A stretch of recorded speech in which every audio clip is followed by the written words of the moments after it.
chilling tales for dark nights.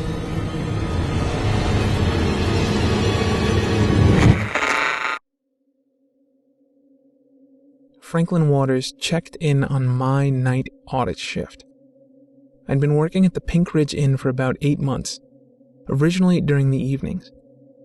But I was offered the 11 p.m. to 7 a.m. shift after a few weeks, because the previous night auditor had graduated from college and moved on to a new career. It was mostly uneventful, mostly paperwork. I had my fair share of walk-ins overnight, but Franklin Waters was different. He was a very particular man and had some special requests when I took down his information. First, and most importantly, he explained, was that he worked at night and slept during the day. As a night auditor, I understood his sentiments. He had a groggy look to him, as if he didn't sleep much at all, let alone during the day. He had drooping, bloodshot eyes and graying 5 o'clock shadow. He was wearing a Hall & Oates shirt that I commented on as a mutual fan, and we struck up some polite small talk regarding their songs. His favorite was Private Eyes. "I can go for that," I quipped. He smiled for the first time during the check-in process at my joke, but it didn't last long. His second rule? No housekeeping. This wasn't so peculiar. We had a handful of long-term guests while I worked there, and a lot of them weren't comfortable with having strangers in the room while they were absent. But Franklin slept during the day and would rather clean up after himself than be woken up by a maid at 11 o'clock in the morning. Once again, I get it. I'm a night owl too. The third rule was that we were not to transfer any outside calls to his room, or even tell someone whether he was there or not. Once again, not so strange. In fact, this was standard procedure at hotels. Guest privacy was taken very seriously by our staff, so I had no problem assuring him that his stay would be no one's business but his own. He explained that he had recently divorced, and so he wanted peace from his bitch of an ex-wife, as he called her. He made one exception, though. If his son called, we were to transfer his call immediately. I told him my name was Andrew. He smiled again. This time, it lasted longer. "Andrew is my son's name, too." He explained that he hadn't spoken to his son in over 6 years. Estranged. Some big fight between them that he wouldn't get into. A sob story. I was interested, but didn't let on. His last rule? No one could charge his credit card unless he authorized them to. He would call once a week to give us his consent, and we could hit his card for payment then. None of his requests were out of the ordinary. So we finished up his registration and sent him on his way. After that, I never saw Franklin again. For the first 2 weeks, everything was fine with 401. He called every Friday night to have his credit card charged. He would ask how the night was going. He asked if I had seen the game the previous night. I never knew what game he was talking about. I wasn't big into sports. But on the third week, he failed to call for payment. This happens often at hotels. People forget what day it is, guests may be low on money, and try to slip by for a few days until they can get a paycheck or a loan. The morning staff monitor balances, types up a friendly reminder letter, and slides it under the door. Room 401 always had the Do Not Disturb sign posted, so management never did more than slide a note under the door and hope to hear back soon. Most of the daytime people were a bit wary of 401, because no one, other than me, had actually seen Franklin. They never heard a peep from his room, never got calls from him, no requests for clean linens or towels. After a while, you just assume they're a very private person and forget all about them. After 3 days, Franklin still hadn't made payment, and talk was abuzz in the office about eviction. So that night, I set up my "Assistant guest will return shortly" sign and made my way up to the 4th floor. It was around 3 o'clock in the morning, so the hallways were empty. The corridors had recently been painted a dark shade of brown, and the old, yellowing wall sconces really left the whole 4th floor very dim. Hotels had always been eerie but fascinating places to me, especially at night. You could walk from floor to floor and never meet a soul, never hear a sound from anyone. If you didn't know better, you might not even remember what floor you're on. They all look the same. All the rooms look the same. Everything is made to be standard, uniform. A repeat of a repeat of a repeat. Mix that with the long, empty halls that ended at closed doors, and there was just something, I don't know, creepy about the place. 401 was at the very end of the hall, farthest away from the office. As I neared the room, I could hear faint music. As I drew nearer, I made out what it was. Private eyes, they're watching you. They see your every move. Private eyes, they're watching you. Private eyes, they're watching you. Watching you. Watching you. It was coming from 401. I paused at the door. I always felt awkward knocking on people's doors. The idea that these people living their own lives suddenly interrupted by a banging on the door. The Do Not Disturb sign was still on the handle. I knocked away. Nothing. I knocked again. Waited 30 seconds. Knocked again. Waited a minute. There was no answer, but the music kept playing. I sighed and walked back down to the office for the night. I hated being ignored, especially when I knew someone was in the room. I grabbed the sheet that had all of the room extension numbers on it and called 401. After a few rings, Franklin picked up. I could still hear Hall & Oates in the background when he said, "Hello?"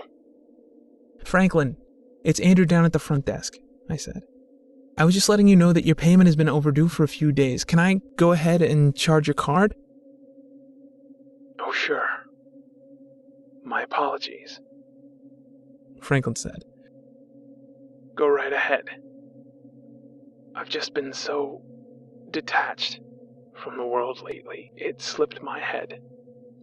"No problem. Just remember that it's due every Friday, okay?" I said. Then I joked, "I haven't seen you in a while. Where have you been hiding?" "Oh, I've been floating around here someplace," he said. "Any calls for me?" "Not that I've gotten, no," I said. "Nothing from my son?" "No, sir," I said. I felt a little bad for him because he didn't say anything for a few seconds after I answered. He eventually told me to have a nice night and hung up. Another month passed and things went about the same. 401 would miss a payment, I'd go up to the 4th floor to hear the same song playing down at the end of the hall. "Why you try to put up a front for me? I'm a spy, but on your side, you see. Slip into any disguise, and I'll still know you." I would knock, no answer. I would call, and Franklin would pick up with the music in the background.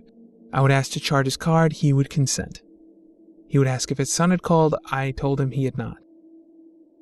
Now and then there would be some small talk, but one night in particular he asked me, "Andrew, why are you looking up my name on Google?"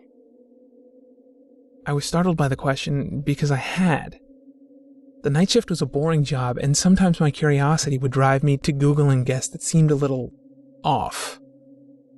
I never found much. The occasional arrest record, a LinkedIn profile. Searching Franklin Waters hadn't turned up anything interesting either. I take that back. I had found one thing. A police report behind a paywall, and from the brief abstract I could access, it mentioned a child abuse case and a domestic disturbance on file.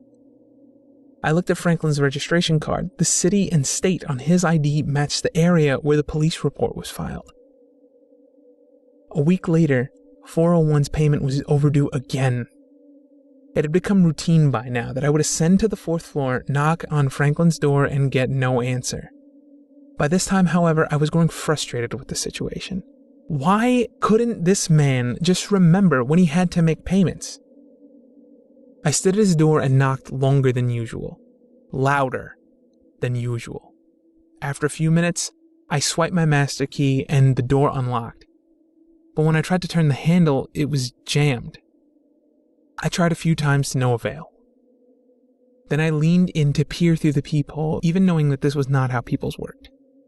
As I leaned in, the familiar Hall & Oates song was going into its final verse. Look into my private eyes. They're watching you. They see it. Oh, they're watching you. I could only make out a blurry illumination coming from within the room as I leaned closer. I put my eyes against the lens, hoping I could see something, anything, in the light. Then something moved in front of the hole, blocked the light completely. I jumped back. I didn't stick around any longer and retreated back to the office. I didn't even call 401 that night for payment. Every inch of me was rattling with adrenaline. My fingers shook. I left a note for my manager that I needed to take my vacation days as soon as possible. The next morning my manager called. We worked out a schedule so that I'd be off for the next week. That would drain all of the vacation hours I'd saved, but I didn't mind. I needed to get out of that hotel for a while. I took my vacation at home, drinking, hanging out with friends, catching up on Netflix. My nerves were starting to unwind, and I felt like I'd be ready to face the hotel again after my much-needed rest. But on the fourth day, my manager called. He talked very softly as he asked how my vacation was going. Asked if I had gone anywhere special. I could tell by the tone of his voice, nonetheless, that my time off was not what he was interested in. Well, my manager said, Andrew, the reason I'm calling is about 401. Oh? What about him? Did he miss another payment? I asked. You just have to call him sometime at night. He sleeps during the day. No, he said. Well, you see, his credit card expired yesterday. So we slipped a letter under his door to contact us as soon as he could. But we didn't hear anything from him. So we went up to see if he was there and couldn't get in. Eventually, maintenance had to cut the lock. He was hiding in there? I asked, chuckling to myself as I grabbed a Capri Sun from the refrigerator. No. My manager said. No. He was dead. I closed the fridge door slowly, staring out the back patio door. Dead? Yeah, well, we think suicide right now. He said slowly. We called the police out. The coroner came. We actually really need you to come down here, Andrew. When was the last time you talked to Mr. Waters? Right before I went on vacation. Well, I didn't talk to him. But I went to his room and I heard him playing music. Someone was definitely moving around inside, but the door was jammed then too. Andrew. Listen, he said. All the food in the room was spoiled. All those payment reminders we slipped under his door were just piled up. The coroner is here. He's saying that Franklin Waters must have been dead for a while. At least a month. What? I stammered. Are you in his room now? Are you at the hotel? No. I'm actually in my car. I'm driving over to pick you up. Is that okay? Yeah, okay, I said. I hung up. I hung up as fast as I could and closed the curtains. I was brimming with horror. Not because of the conversation, not because I had spoken to a dead man, but because when my manager told me that he was in his car, I heard something in the background. His car radio volume turned low, playing. They're watching you, watching you, watching you.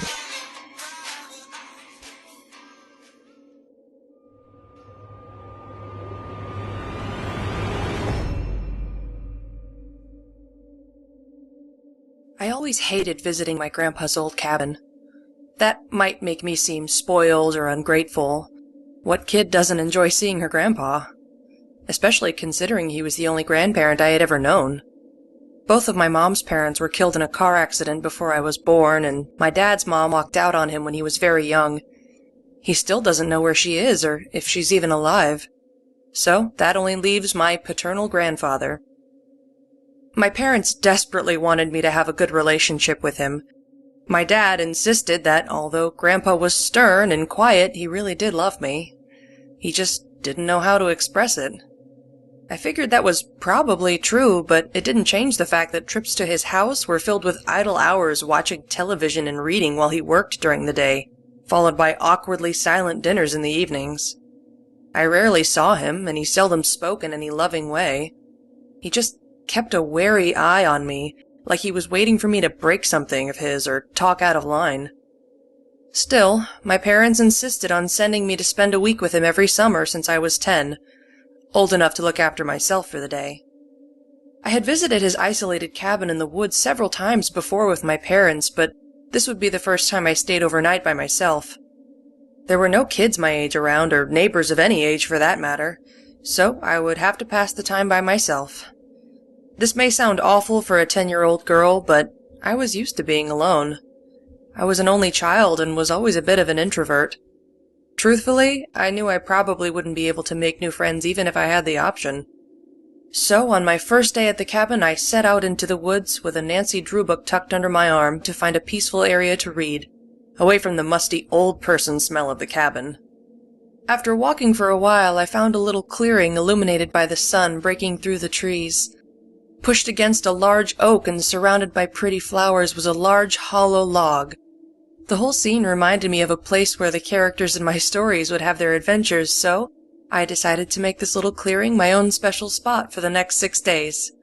I plunked myself onto the center of the log, leaned against the trunk of the oak tree, and began to read, thinking that I might be able to enjoy my week here after all.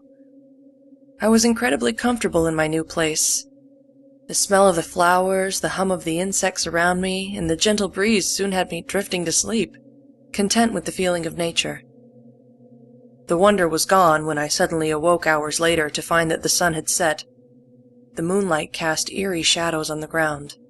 The trees that felt so welcoming during the day were spooky silhouettes against the darkness, bending and snapping in the wind. The insect's pleasant buzz was replaced with a distant howl and the low hoot of a nearby owl. The dry leaves scraped across the forest floor beside me with a rustle that chilled me to the bone. I sat up on the log, rubbing my eyes and attempting to clear my sleep-fogged mind. Just as I was realizing the trouble I would surely be in for coming home so late, I heard it. To my left, at the end of the log, I heard a voice say 2 words. "Hello, Ella." I froze. I have never felt so cold, so vulnerable. There was something wrong with that voice. It was too creaky, too low, too dry. I heard the leaves scrape across the ground again, but I felt no more wind. The air was oddly still. The realization suddenly hit me that this creepy rustling noise was not leaves. It was the low, raspy giggle of whoever had spoken. They were laughing at me. Slowly, I turned to the source of the awful laugh, and felt my blood freeze at the sight beside me. A little girl crouched at the end of the log, her cracked and bloody fingernails scraping the dark wood. Her hair was probably blonde, but it was also slick with dark red blood, pouring from the horrible gash on the side of her head. The blood trickled onto her gray, bruised face. Her eyes were bloodshot, as though she had been crying for hours, maybe even days. But I could only assume she eventually ran out of tears and decided instead to smile. Oh God, that smile. A grin stretched unnaturally wide on her bruised face, clashing with the sadness of her eyes, giving her the look of one who has truly gone insane. Her teeth were mostly stained with blood, but the parts that were not shone white, bright white. She continued to giggle, but did not part her teeth. She giggled through them, and stretched that grin even more as she watched me. She sprang from her crouched position on the ground and perched beside me on the log. The movement was so sudden that I clambered back, crashing onto the soft ground and staring in wide-eyed terror at the thing above me. She giggled louder at my terror, sounding like the static on a phone, and tilted her head to the left as she observed me. She tilted it so far that I could swear I heard her bones cracking before she spoke. "You're scared," she said, grin never wavering, head still tilted.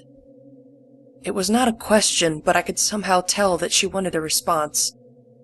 I tried to speak, but all that escaped was a pitiful squeak. And then I did what any child would do, what most adults would probably do in this situation. I peed myself. The creature noticed, her awful eyes observing the growing darkness on my jeans, and let out a hiss of delight. "Good," it said. At this point my mind finally gained control of my body, and I managed to get up and run. I got back to the path and was out of there. The girl didn't chase me. She stayed perched on that log like some gruesome bird and continued to laugh. I couldn't get away from that laugh. It didn't get quiet as I ran. On the contrary, it continued to get louder and louder the closer I got to my grandpa's cabin. Only when I reached the yard did it start to fade. By the time I threw open the door to the house, it was only a whisper. Once I raced through the living room, down the hall, and into my bedroom, it was barely audible. Just before it faded completely away, I heard it say one more thing, so softly I wasn't certain I'd heard it correctly. "Better lock the door." And it was gone. No whisper, no laugh. I turned on the light switch and slammed the bedroom door, leaning against it to catch my breath. "Where have you been?" a gruff voice demanded from behind me. I spun around, thinking for one horrible second that the creature had followed me home, and breathed a sigh of relief when I saw my grandpa kneeling beside my bed. I began to stutter about dead little girls and chilling grins and evil laughs. My grandpa rolled his eyes and cut me off before I'd formed one coherent sentence. "Whatever, I don't care," he grumbled, climbing to his feet. "Enough excuses. You're home now. But know that you won't get off easy next time. No crazy ghost stories will help if this happens again." I was devastated. He didn't believe me. Of course he didn't. What adult would? Definitely none like my mean old grandpa.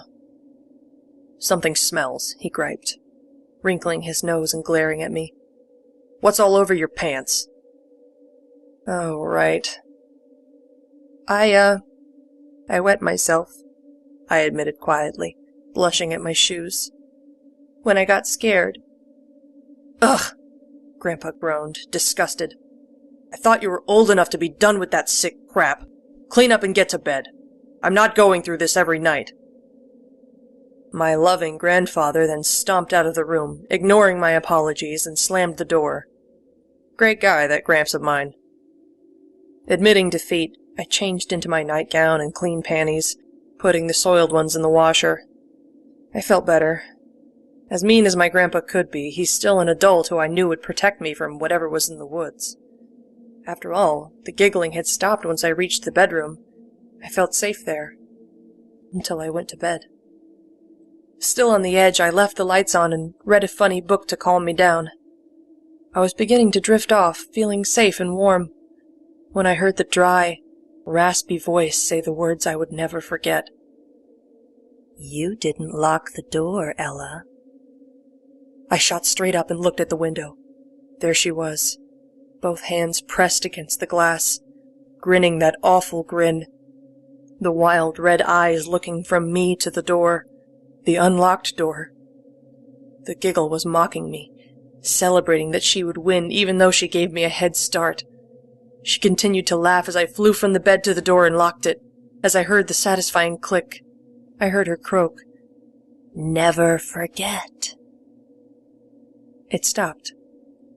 She was no longer at the window. The raspy chuckle was not heard. I didn't go back to the woods that week. I stayed in the house to watch the news and read. Boring was good. Boring was safe. I locked my bedroom door every night, and every night I woke up to that rattle of someone trying to get inside my room. The doorknob would shake loudly as the creature would grow frustrated with its resistance. The banging against the strong wooden door would shake my bed. I never moved nor made a sound. I waited for her to give up, which she would. The shaking would stop, and I would hear low, deep breaths just outside the door. Sometimes the breathing would cease after a few moments, and sometimes it would follow me into my dreams. But it was always gone in the morning. Years went by. I continued visiting my grandpa for 1 week during every summer, and I continued to spend those days indoors. Locking the door became a ritual, and I knew to expect the rattling as the creature tried to get me. It no longer fazed me.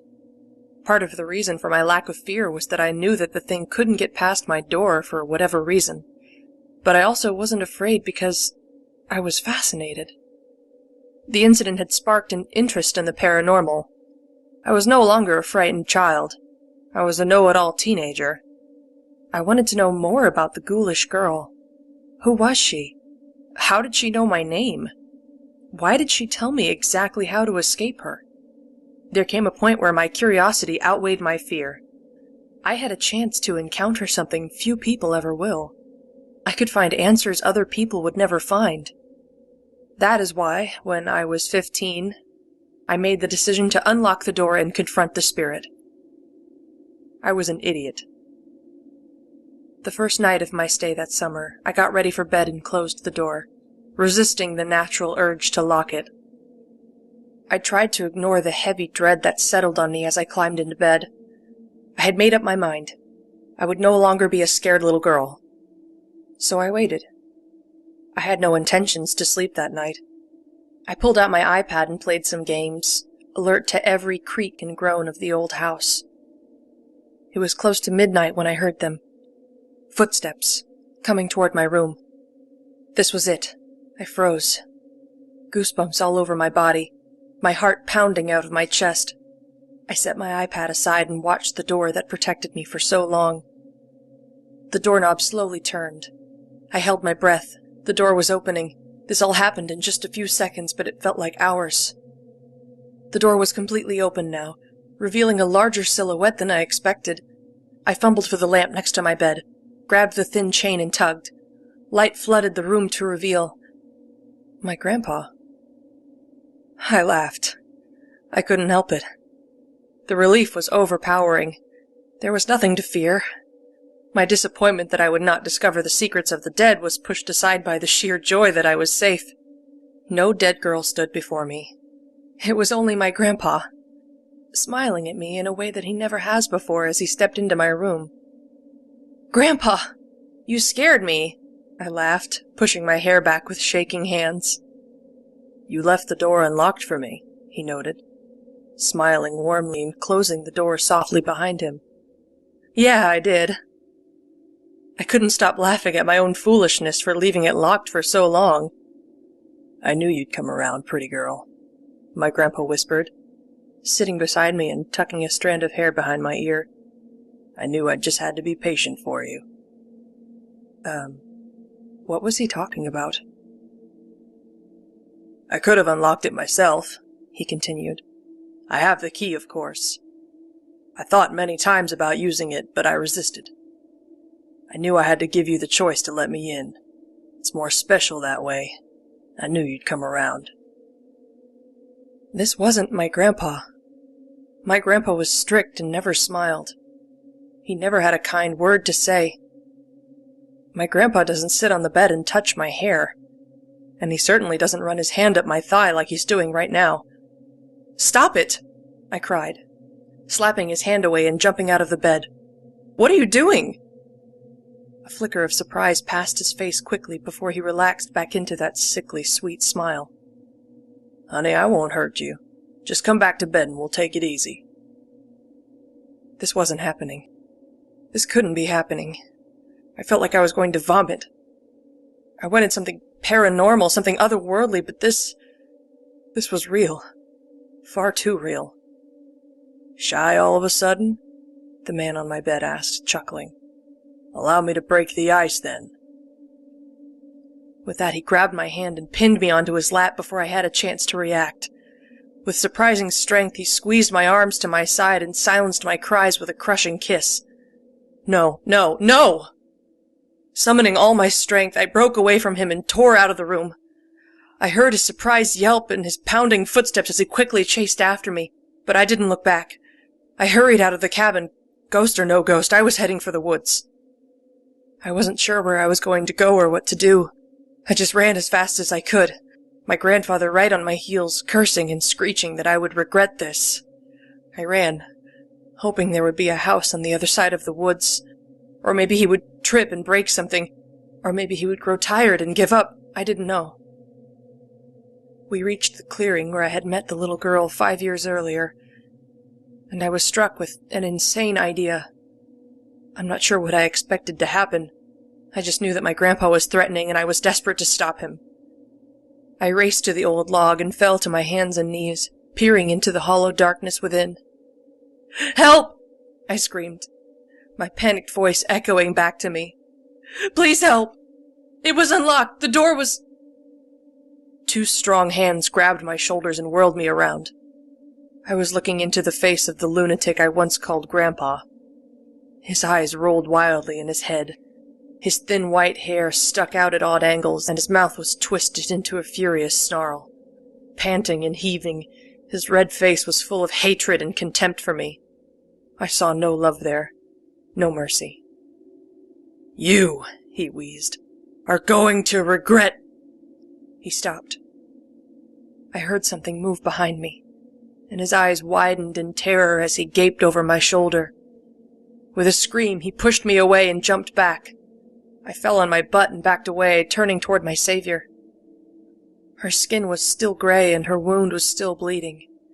That impossibly wide grin was still plastered across her bruised cheeks. Her eyes, however, were no longer sad. They glowed triumphantly as she approached my whimpering grandfather. "You!" he stammered, falling backwards and attempting to scramble away, seemingly unable to break eye contact with the dead girl. She chuckled as she watched his horror, giggled louder when he let out a painful cry and clutched his chest, giggled louder still as he fell to his side, clawing at his heart, laughed harder and louder than ever when he turned his head toward the night sky, the life fading from his eyes. I squeezed my eyes shut, my back against a tree, and prayed for it to end soon. It did. The girl's laugh faded away, whispering one last message. "Goodbye, Ella." The next day I called the police to let them know that I had gone for a hike that morning, only to stumble upon the corpse of my beloved grandpa.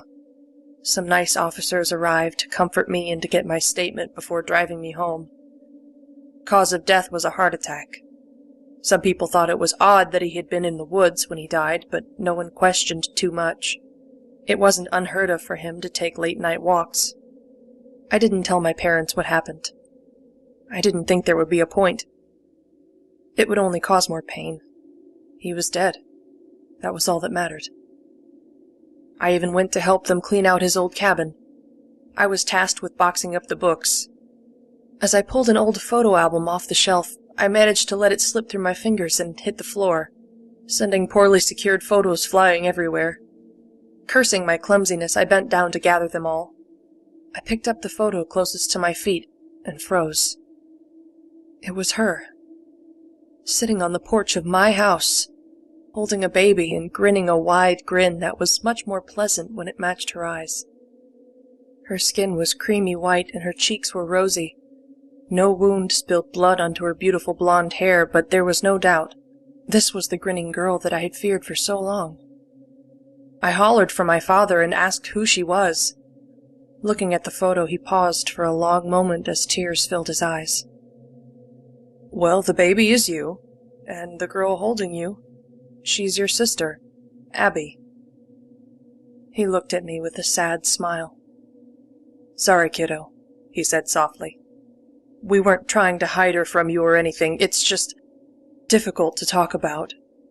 She died when she was 10. You were barely a year old. We should have told you all of this sooner, but we weren't sure how to go about it. At some point, I guess we just decided to let it go, figuring it would come up when the time was right." I could hardly register what he was saying. I heard myself ask how she died. She was playing in these woods out here, running around and having fun when she tripped, banged her head on a log and died instantly. She was found in the same general area they found my dad. At these words he broke down into fresh tears. I comforted him numbly, knowing I would never tell him what I knew in my heart. He need never question his idea that his daughter was playing happily before she died.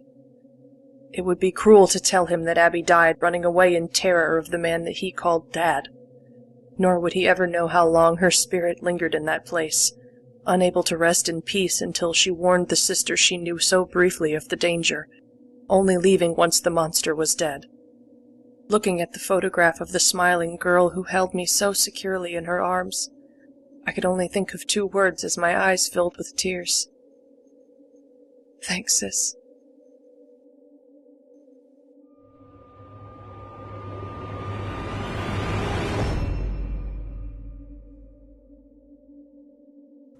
Everything, all of this chaos and madness, all began with the black fog.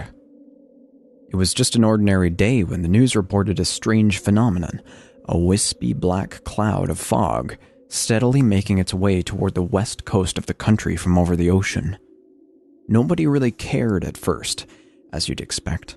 It wasn't hurting anyone, except maybe the sailors and planes flying over the ocean. But life for everyone else continued as normal.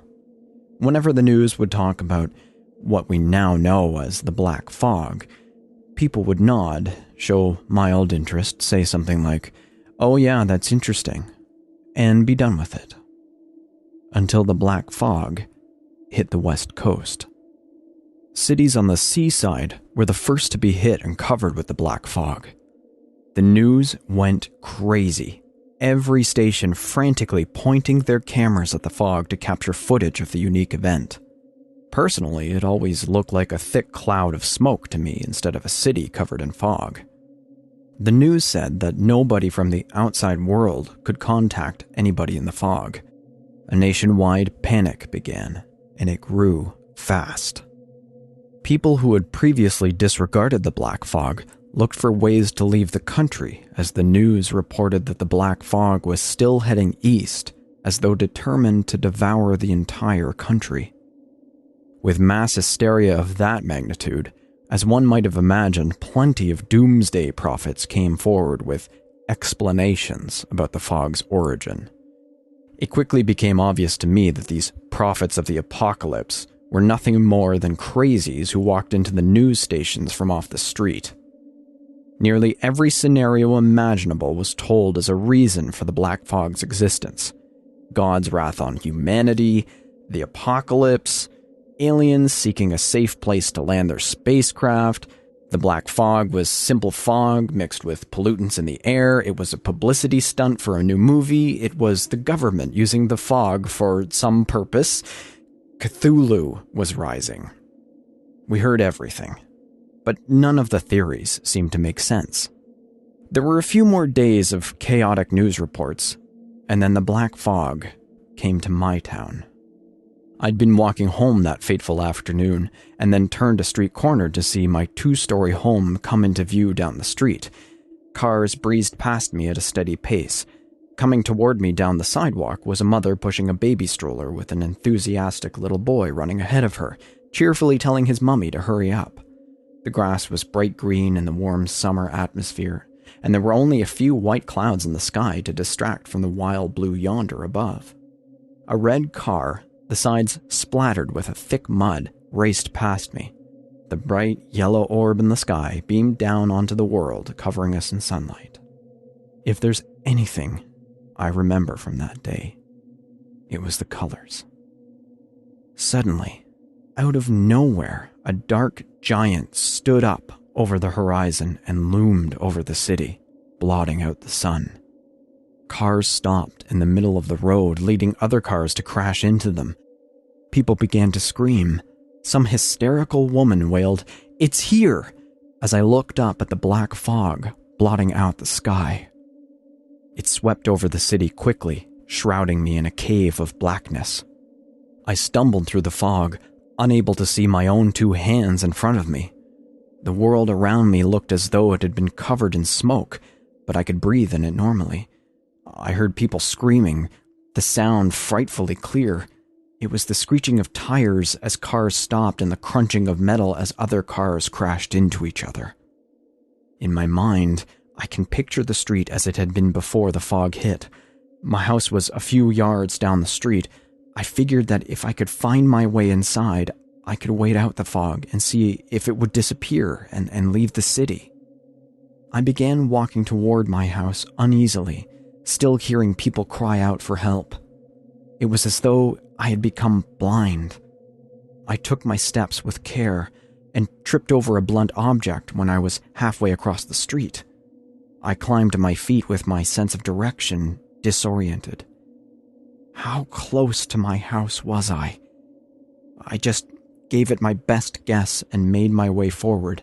I had to walk around a parked car, and after tripping over the curb and falling onto the sidewalk on the other side of the road, my shoes felt grass beneath them. I wasn't entirely sure if it was my yard. I worked my way to the front door of the house and sighed in relief when I realized it was mine. I hurried inside, quickly closing the door behind me. The fog hadn't gotten into my house, which I was thankful for.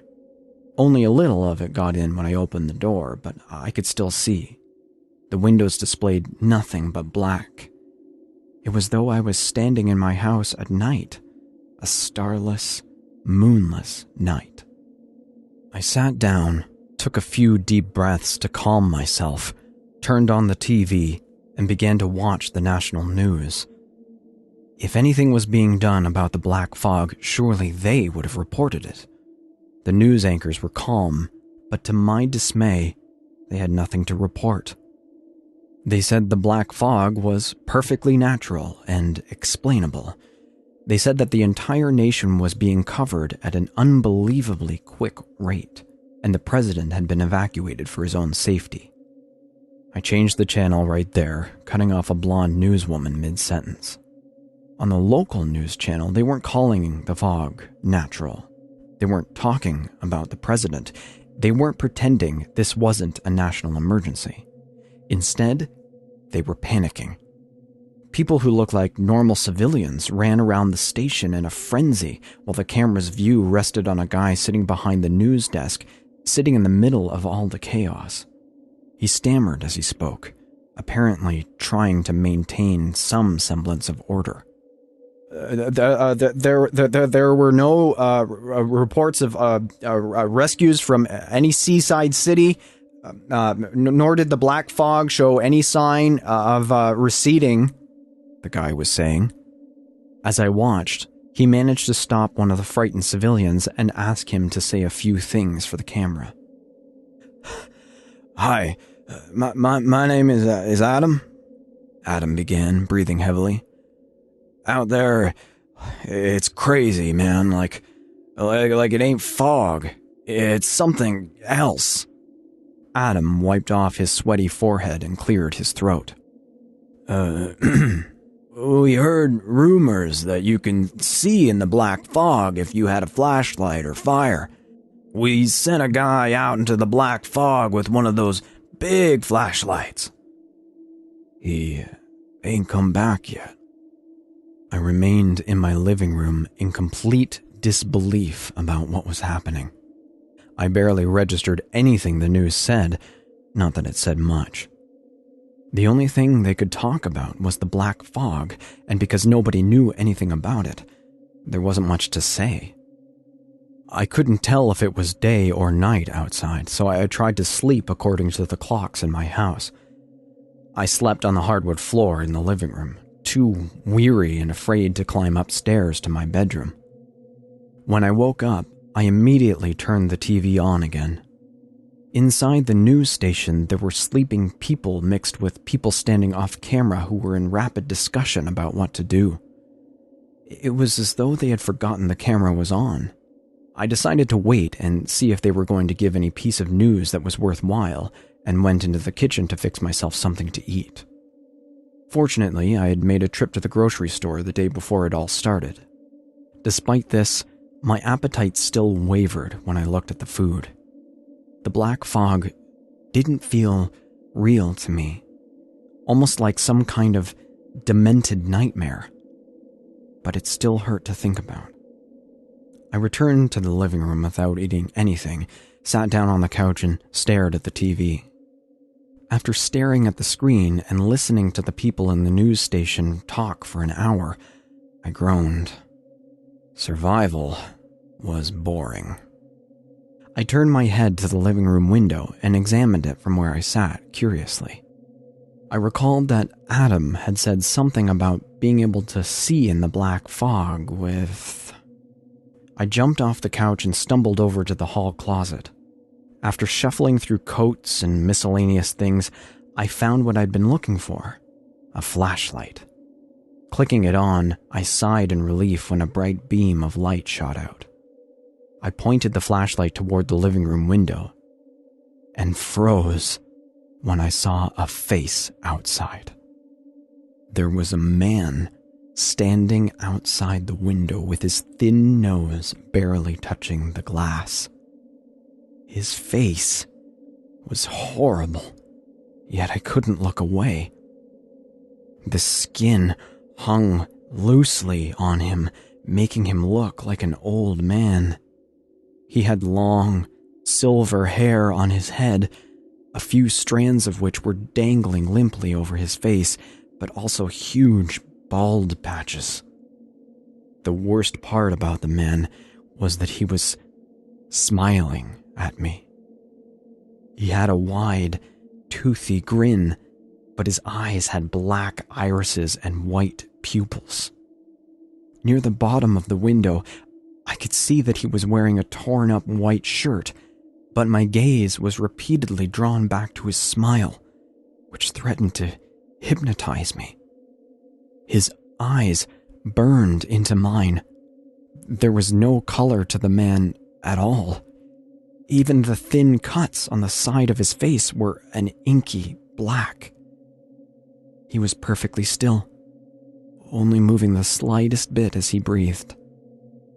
The light from the flashlight didn't seem to affect him at all. Summoning up what little courage I had, I moved closer to the window and rapped my fist on the glass. But the colorless man only stared. I turned the flashlight off, and the man disappeared into the fog. I turned the light back on, and he was visible again. Adam was right. It was possible to see in the black fog with a flashlight, though I was no longer sure whether that was a good thing.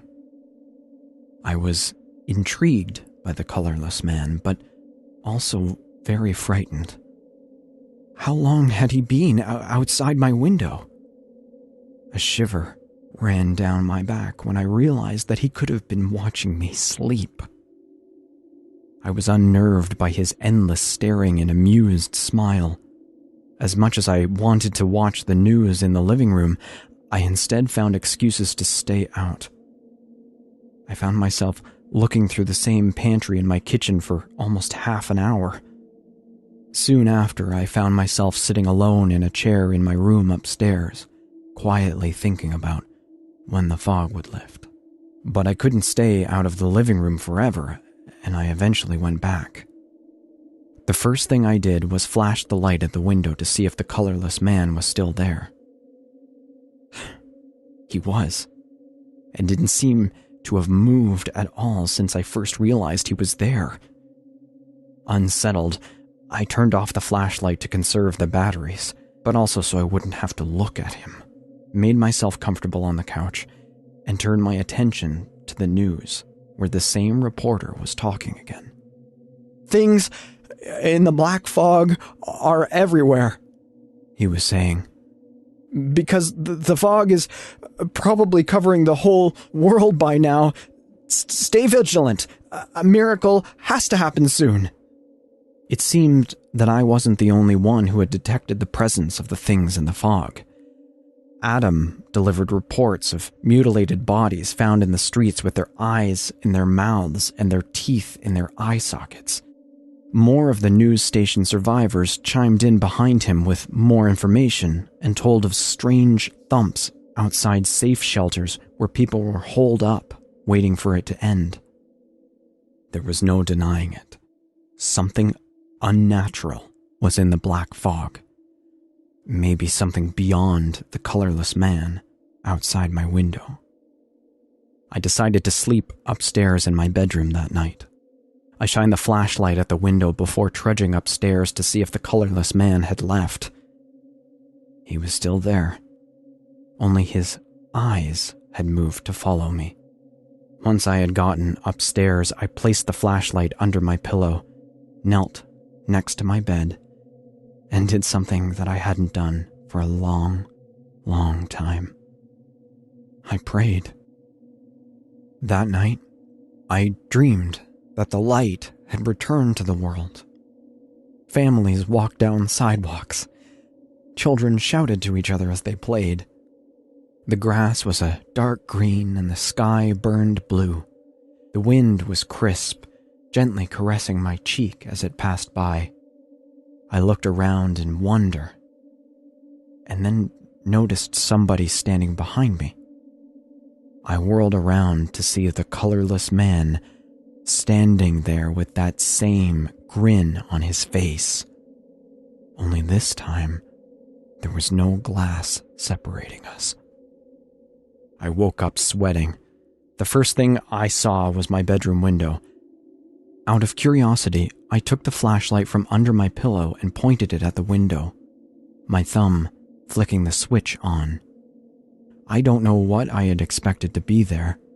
I probably thought that the colorless man would somehow be outside my second-floor bedroom. Something was out there. But it wasn't him. This time, it was a woman with pale skin and long black hair. She looked younger than the colorless man, probably in her 20s, but she still had the same crooked grin, the same vacant eyes, and the same unsettling stare. She was also completely drained of color as well. I immediately fell off my bed and screamed as the colorless woman stared on. I crawled to my feet and slammed my bedroom door closed as I hurried out into the hallway. As soon as it had shut, I noticed another window in the hallway. I flashed the light at it and gasped when a fat, colorless man came into the light, grinning as though laughing at a private joke. I didn't know what to do. Total panic seized me, causing me to flee from the unseen eyes in the black fog. I shined the flashlight at every window I came across. I found another colorless woman in the guest room window and a thin colorless man looking into the upstairs bathroom before I managed to reach the stairs. I practically flew down them and dove into the kitchen where I ducked under the table and tried to catch my breath. Out of the corner of my eye, I could see the kitchen window. As much as I didn't want to know if one of them was there, I still flashed the light at the window. This one was the worst one yet. He resembled a wolf with a wide snout, shaggy black fur and pointed ears, and he stared at me with wide, hungry, pupilless white eyes. For a crazy moment, I thought it must have been a wolf skull or mask. But then a thick dog tongue slid out of its mouth and licked its chops as he continued to gaze at me. There was a colorless person at every window in my house, I realized. I stumbled out of the kitchen to get away from the starving eyes of the wolf and found myself standing in the living room. I flicked the flashlight on and pointed it at the window to see that the colorless man was still there, patiently waiting. As I stared, his grin widened and revealed fangs like razors in the back of his mouth. His eyes flashed red, the first color I'd seen since the black fog had arrived. And then the flashlight died, leaving me alone in the dark. As I stood there, blinking in the utter blackness that surrounded me and pressed in from all sides, something began tapping on the living room window. As if in response, the colorless people began tapping on every window in the house. The sound was maddening, completely in unison and growing louder, more frequent as every second crept past. And I've been listening to them ever since. All of them just tapping on the windows. The sound never leaves, never stops, never pauses.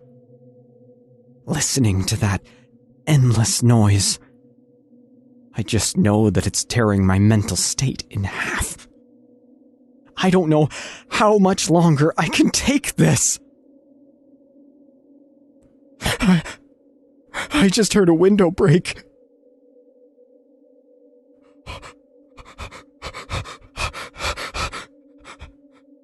I hope to God it isn't the wolf.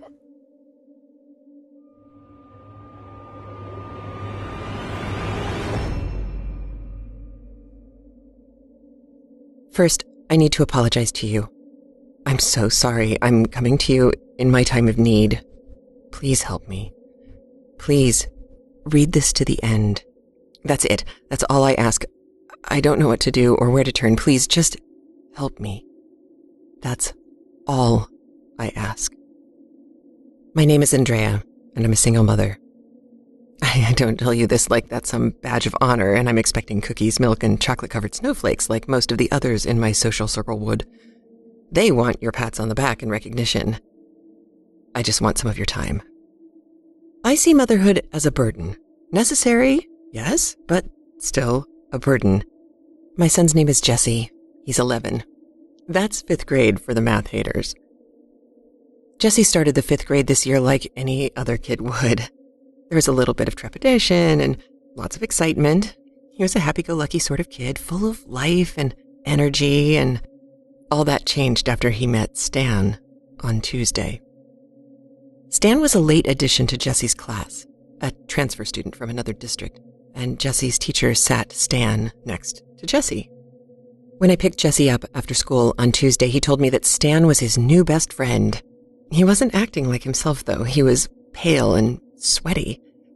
I took his temperature, but he wasn't running a fever. I asked about his day, and all he would tell me was that Stan was his new best friend. "Stan's my new best friend," Jesse would say. "I know. I can't wait to meet him," I'd say back. "Mom, Stan is great. You should meet him. He's my new best friend. The best in the world." We must have had the same conversation 1,000 times that night. When I tucked Jesse in bed, he looked up at me with tears in his eyes. He put his little hand in front of his face and wiggled his index finger, telling me to come closer. I bent over him, and he put his hands to either side of his mouth. You know, the little kid way of telling a secret? Well, I turned my head, and he whispered something into my ear that chilled me. At the time, I didn't know why it chilled me, but it did. He whispered, "You believe me, right, Mom?" I sat back up and looked down at him. "Believe you about what, honey?" "Stan," he said. "Stan's my best friend." I nodded and took his temperature once more. Again, he wasn't running a fever. I went to bed, but I couldn't really sleep that night. On Wednesday, when I pulled up to the school to drop Jesse off, he got this really weird look on his face and told me that he didn't want to go in. "Are you feeling sick?" I asked. "No," he said. He was chewing on his bottom lip like crazy. This was something else I'd never seen him do. "No, I need to go to school." He opened the car door and he got out. No goodbye, no I love you, nothing. He trudged up the front steps of the school with his head down. I slowly let off the brake and turned away to drive to work. A little boy was standing right in front of my car. 2 more seconds and I would have run him over. The boy was pale, with a mop of blonde hair that was almost white, and these bright blue eyes. He knocked on the hood of my car twice, waved once, and walked up the stairs to school. When I picked Jesse up after school that Wednesday, he looked a lot better. He was a tiny bit paler than normal, but he seemed happy. He told me about his day. He told me about dinosaurs and music and math. And then he told me about recess. And then, after math period, we had recess. Mom, you'll never guess what I did today at recess. Tell me, I said, smiling to myself as I'm driving. I'm thinking, tag, football, keep away. All the things I remember the boys doing at recess when I was that age. Something benign. Something normal. I joined a church. I frowned at this. A church? At recess? Jessie nodded. The Church of Stan. I thought this must be some sort of new make-believe game that the kids were playing these days. What's the Church of Stan? I asked. It's Stan's church, Mom. Jessie laughed like I was the silliest person in the world for asking the question. Oh, what do you guys do, though, as members? Oh, lots of stuff. Today, though, we just listened to Stan talk. He was saying some funny words, and I got sleepy and I dozed off. A bunch of us did. I pulled into the driveway at home and we got out. Was that it? I asked. Things sounded weird for sure, but the kids didn't seem to be doing anything wrong.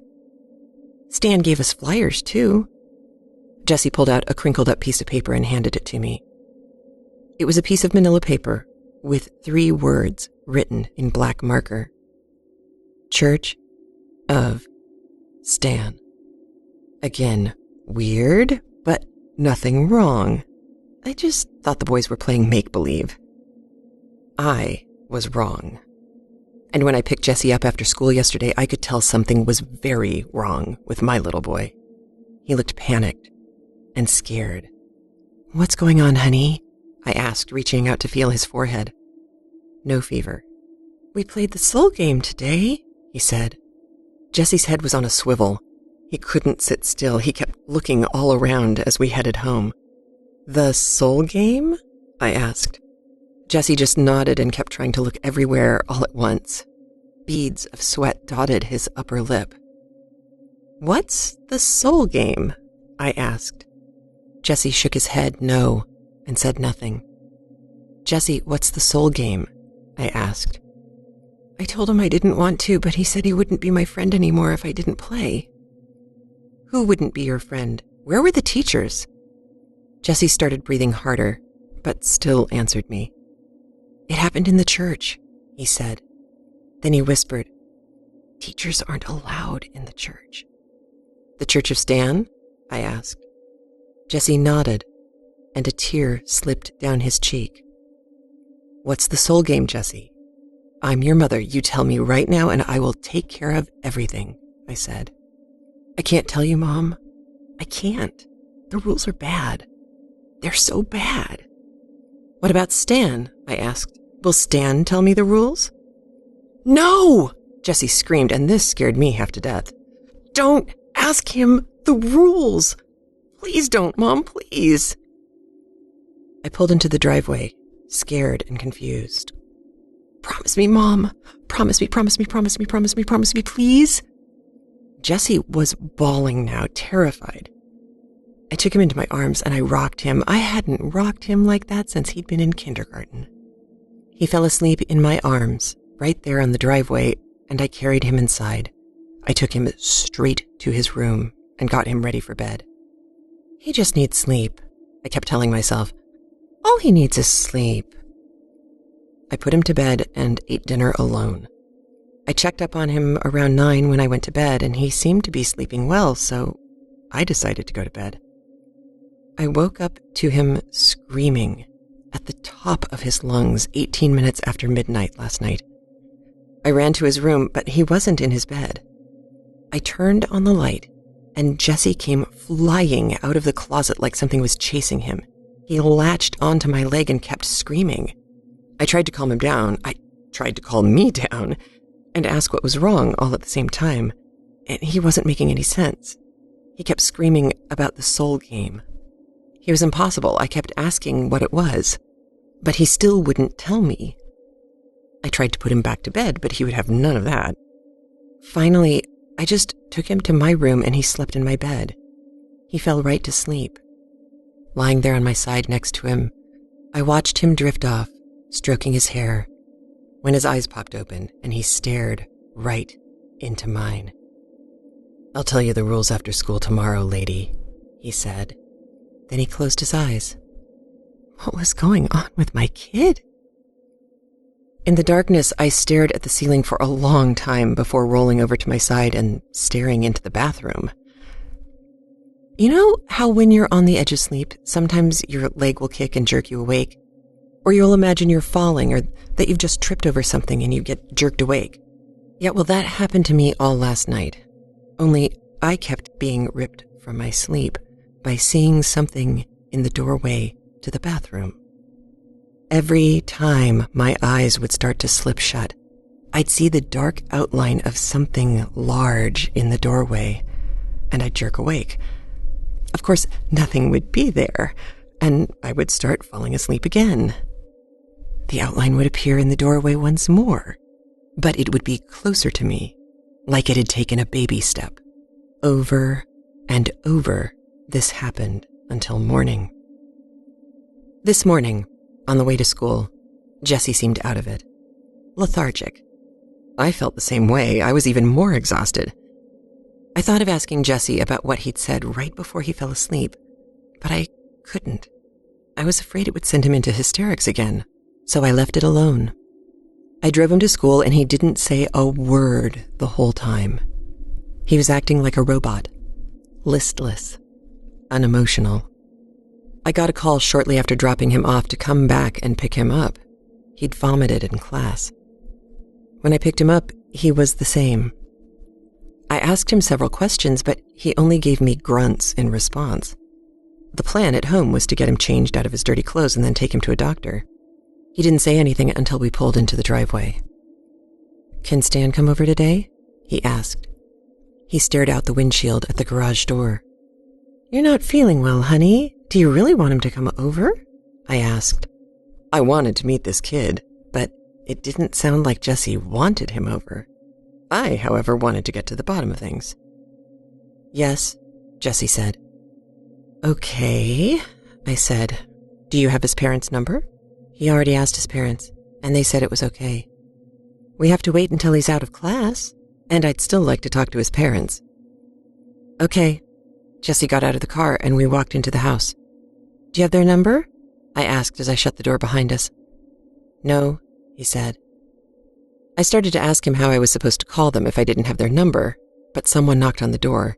I was still standing right next to it. I opened the door, and standing on my front step was that pale little boy with the blue eyes and the mop of white blonde hair that I'd almost run over on Wednesday. A little girl stood next to him with the same complexion. "Yes?" I asked, stepping outside and closing the door partway behind me. "Hi, Driz," the little boy said. "Is Jessie home?" This little boy standing on my front porch should not have known that name. That was my nickname from college, created on a drunken night amongst my girlfriends, shortened from Drizzy. "No," I said. "That's fine," the little girl said. "My name is Devin, and you already know my brother's name." "Stan," I said. The little girl covered her mouth and giggled. Stan smiled and shrugged. "It's really quite simple. Rule 1, don't walk past mirrors in the dark. Rule 2, don't leave any doors open when you go to bed tonight. Ask your son what Rule 3 is, and remember, a creak means you're falling behind. A rustle means you've almost lost. When the lights go down, hopefully you won't see the dark shadow standing in the corner of the room. Hopefully you won't hear it breathing as your eyes shut and you begin to sleep. And if you hear a bang, well, hopefully you never hear a bang." Stan turned and walked away with his sister. I stared after them both and shook my head. I wouldn't play their stupid game. I walked back into the house and found Jessie sitting at the kitchen table, crying. "What's wrong?" I asked. "I heard a bang," he whispered. My mouth went dry. "When does the game end?" I asked. "It doesn't," he whispered. "It never ends. My heart started beating faster. What's the third rule, Jesse? His face fell and he sucked in a deep breath. Rule 3. Knowing all 3 rules makes you a player. My stomach dropped. What happens if you lose? When it's dark, you'll hear them coming. They like to let you know when they're getting close. Who? Stan and Devon, Jesse said. They'll reach out through the mirrors or open doorways and drag you through. How do you win? I asked. You win if you tell more people the rules to the soul game than the person that told you does. Like I said, I am so sorry. But thanks for helping. Really. I'm going to go enjoy my newfound freedom. And I hope that you enjoy your night. Give Stan and Devon my best.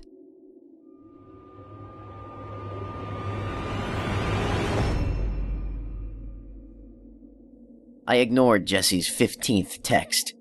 "This is heavy, you jerk!" I was far less concerned about Jesse's potential hernia than my position on the leaderboards. The stupid 14-year-old Dr. Dread 43 refused to move away from the turret, and I was getting destroyed. The game stuttered for a moment, and my connection dropped. "Fucking Comcast," I muttered, and shoved back from my desk. My phone buzzed again. "God damn it, Jesse." I sighed, shoved my feet into some sandals, and walked out the door.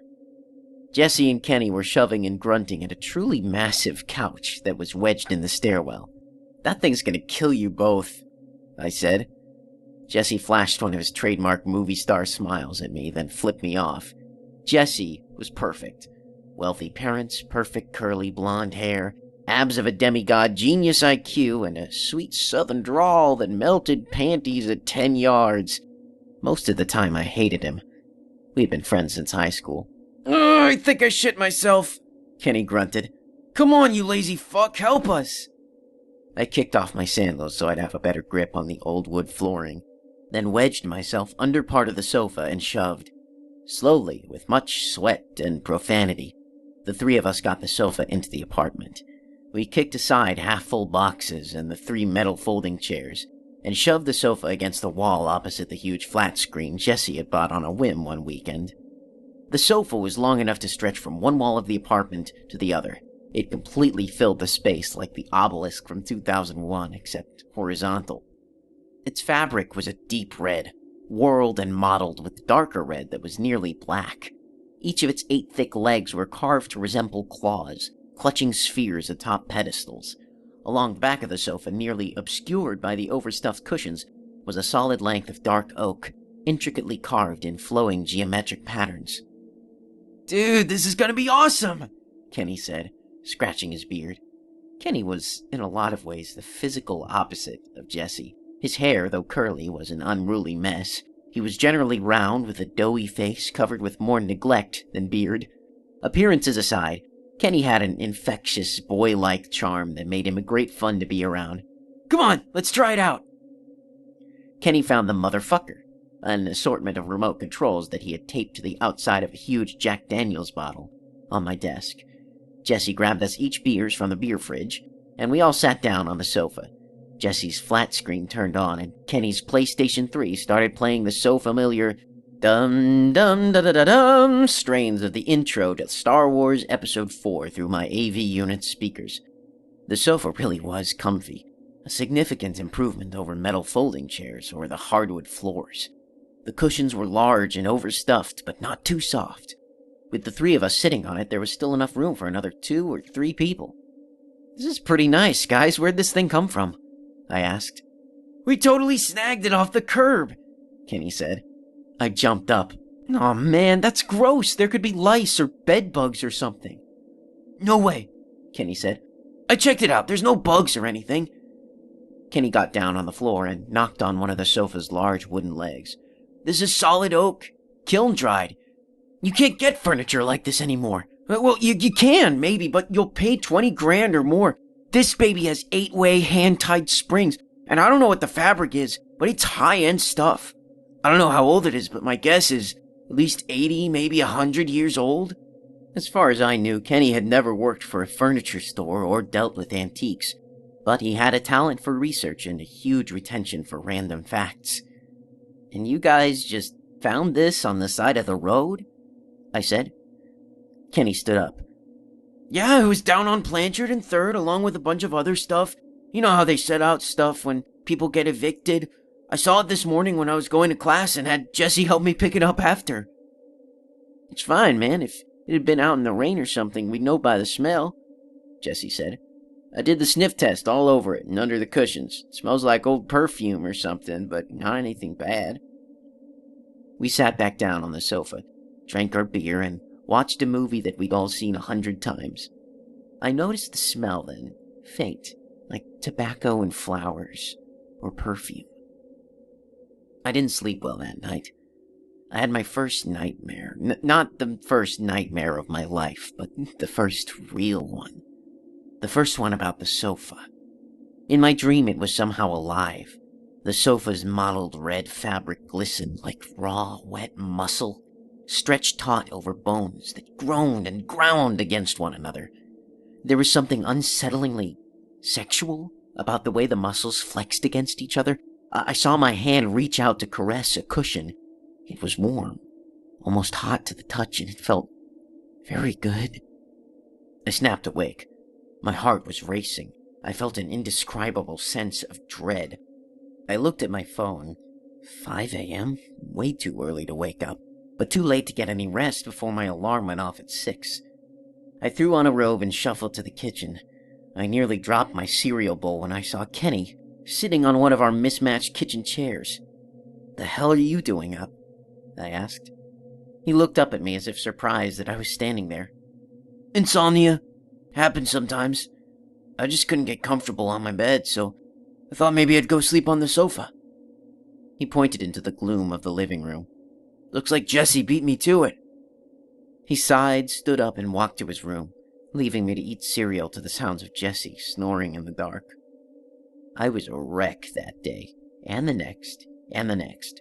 Earlier and earlier every night I would wake up to the same dream. The sofa would somehow beckon to me, some nights like a lover, and other nights like my mother, who passed away when I was 12.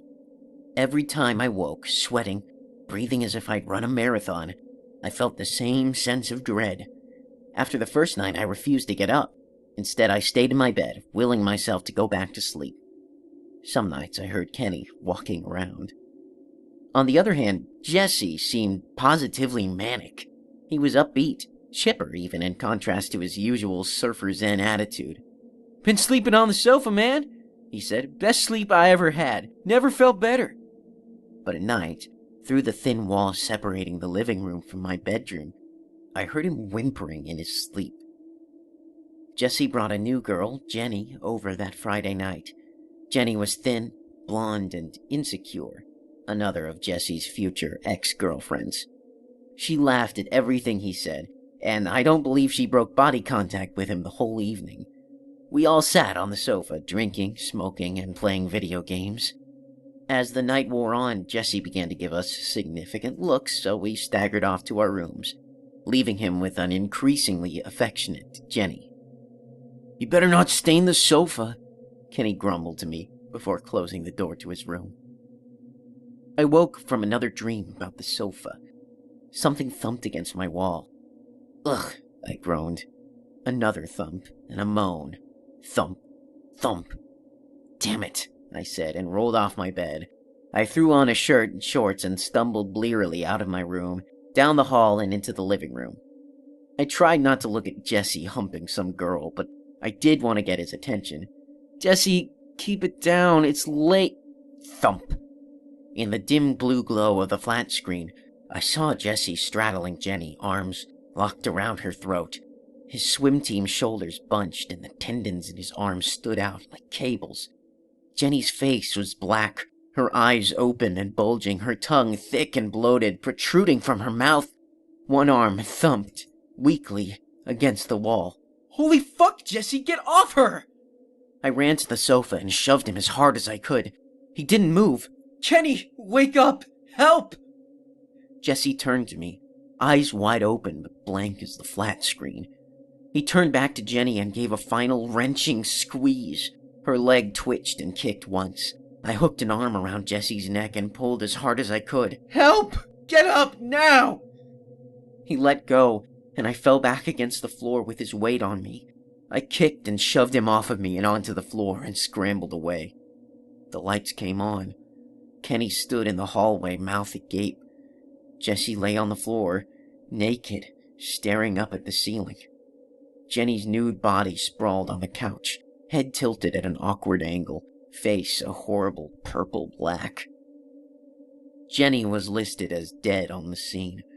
Her neck had been totally crushed. A friend of a friend was interning at the coroner's office and suggested that the coroner himself was impressed that Jesse had been able to shatter 2 neck vertebrae with his bare hands. The cops wouldn't tell us much, other than that Jesse was under psychiatric evaluation. Jesse hadn't spoken since that night and was completely unresponsive to questioning. Kenny began acting strangely, stranger than normal for Kenny.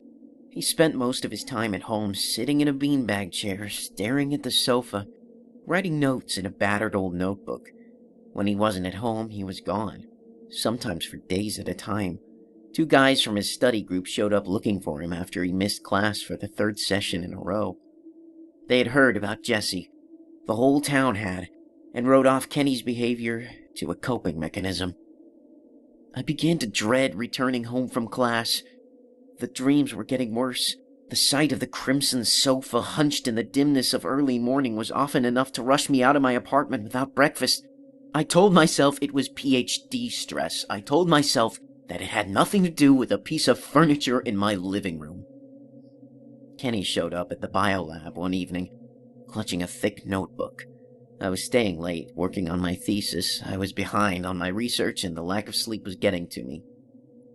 "Jesse's dead," he said. "What? How?" I asked. "His mom called me a few minutes ago. She said he killed himself. I thought he was in a psych ward. The cops say he strangled himself." "How is that even possible?" "I don't know, man. They told his mom that they found him in his cell with his hands around his throat. But listen, that's not all I want to talk to you about. We need to get rid of the sofa," Kenny said. "What the fuck are you talking about, Kenny?" "I'm serious, man. I've been doing some research on the sofa." I laughed and shook my head. Kenny waved his notebook at me. It was thicker now, ragged with newspaper clippings. "It's all in there. Take a look." I took the notebook and began leafing through it. Kenny sat at a workstation next to me. "I got to thinking, where did that sofa come from? Like, originally, and why was it just sitting out on the curb like that? It's a really nice piece of furniture, so I went back to where I found it. The apartment was vacant, so I called and told the landlady I wanted to rent it. Some Phi Delta girls had been renting it before. The landlady told me that, dude, bad shit happened to the 3 girls who had that place before. The first one drove headfirst into a tree. No alcohol or drugs or anything. The second one went nuts. Like, clawed her own eyes out, nuts. She's still locked up. The last one, though..." Kenny shuddered. "She was a babysitter. She locked herself and 3 kids in the family car and took a long drive inside the family garage. No note, nothing." Kenny pointed out some newspaper clippings. "There's the obits, there, and some newspaper articles about the deaths." "It gets worse," Kenny said, and wiped a slightly shaky hand across his forehead. "I asked around, and it turns out one of the frat guys in my Cal 3 class dated girl number 2, the one who hit the tree." I nodded. "Yeah, well, before they started dating, when he was still trying to get into her pants, he helped her pick up some furniture off the curb." "A red sofa," I said. "Yeah, he said it was a fantastic find. I had them tell me where they found it. That place was a nice old house. It was up for sale, so I called the owner, had him meet me for a showing. He said he'd inherited the place from his father, who'd passed away about 2 years ago.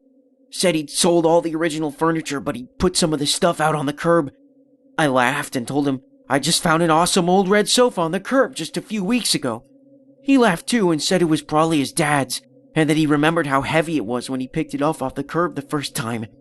He figured since he found the sofa on the curb, it was only fitting to put it back there, as a way to give back.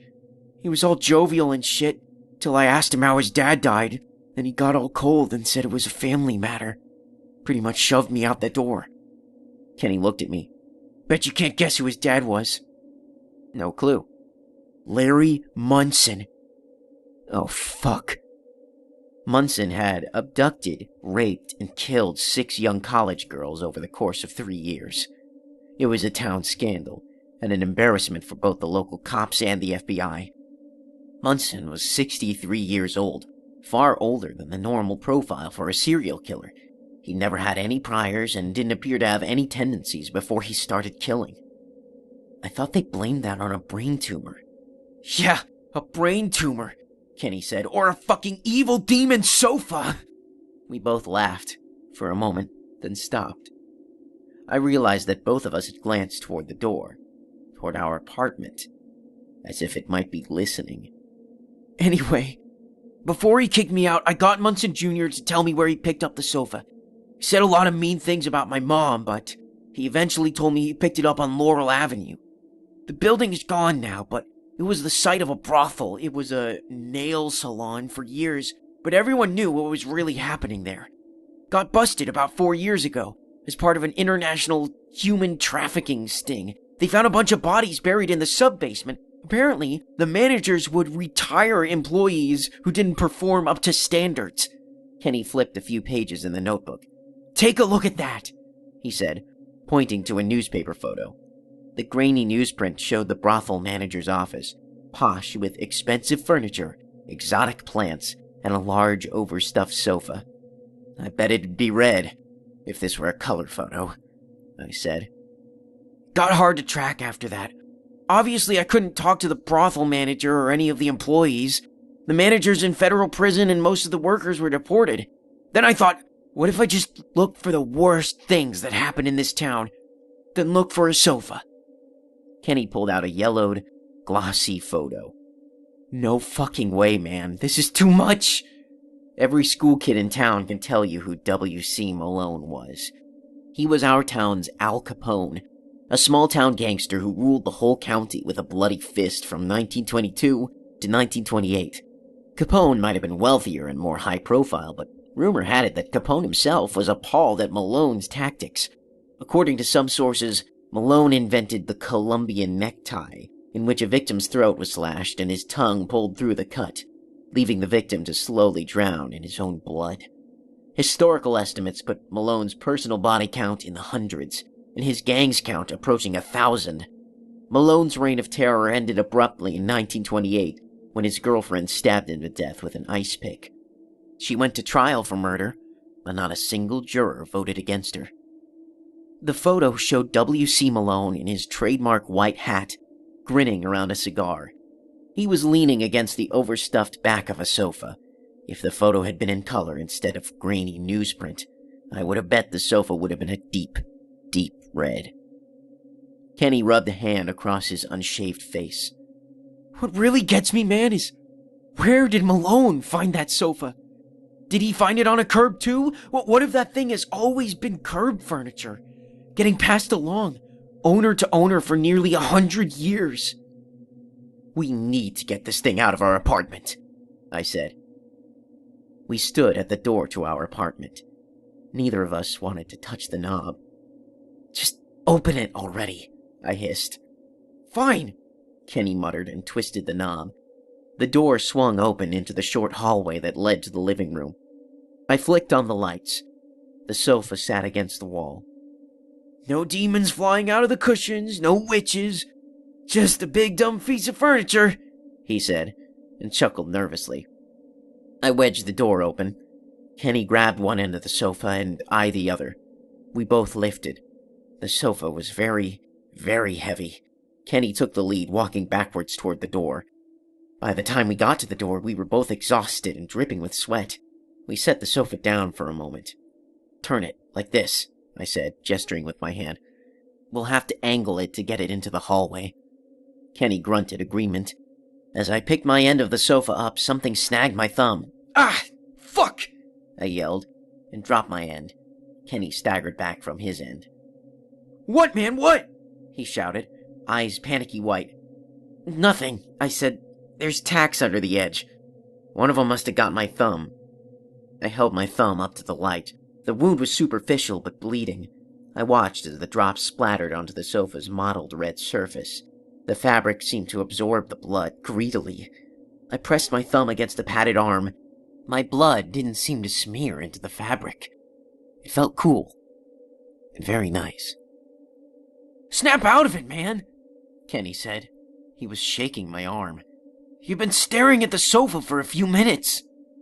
I shuddered, suddenly repulsed by the thing. "Let's get this bitch out of here. Angle it up and out." "Right. Then it's a few feet to the stairway, then a straight shot out the door." Kenny grimaced and grabbed his side of the sofa again. We twisted and shoved and moments later had the sofa filling the length of the hallway. "I'll go down first. Just follow my lead," he said. The cut should have been a warning. I should have known what was going to happen. We both should have. I've gone over this part 100 times, 1,000,000 times, and this is what I still remember happening. I had the sofa by the end, arms braced around the heavy oak legs. Kenny had a similar hold. He called out the steps. 1, 2, 3, 4, 5. At 6, the sofa twisted.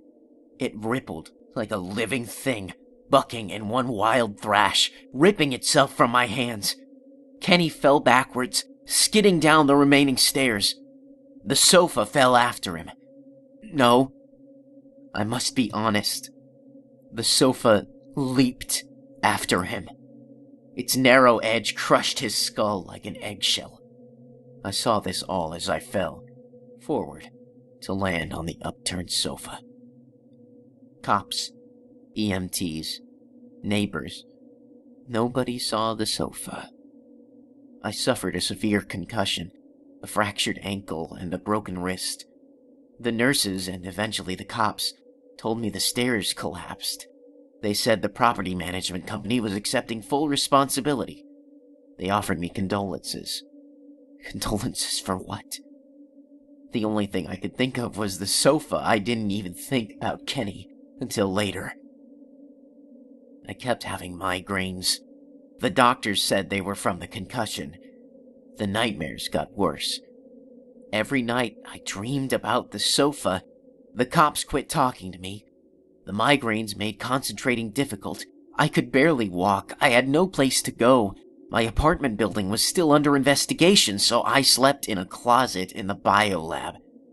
Finally, after a particularly bad night, I realized one morning that I was standing in the lobby of the police station screaming about a sofa. One of the police officers recommended psychiatric care. I agreed and checked myself into a facility. Therapy helped. Maybe it was the drugs. Maybe it was just being away from my situation. After a month or so, I felt better, or at least well enough to leave. As per facility policy, I had to meet with the director before I left the facility. Dr. Mahmoud met me at the door to his office. He was shorter than me, but had a kind face that somehow matched his voice. "I hear you feel it's time to leave us?" he said. "Yes, sir," I smiled. "I'm really feeling a lot better now." "In that case, let's do our exit interview," he said, and walked around to his desk chair. He gestured behind me. "Please, have a seat." I turned, and my smile slipped from my face. "This is my new sofa. It's a beautiful antique. I found it on the curb just last week." How could someone just leave something so beautiful on the curb? I can assure you, it is very comfortable.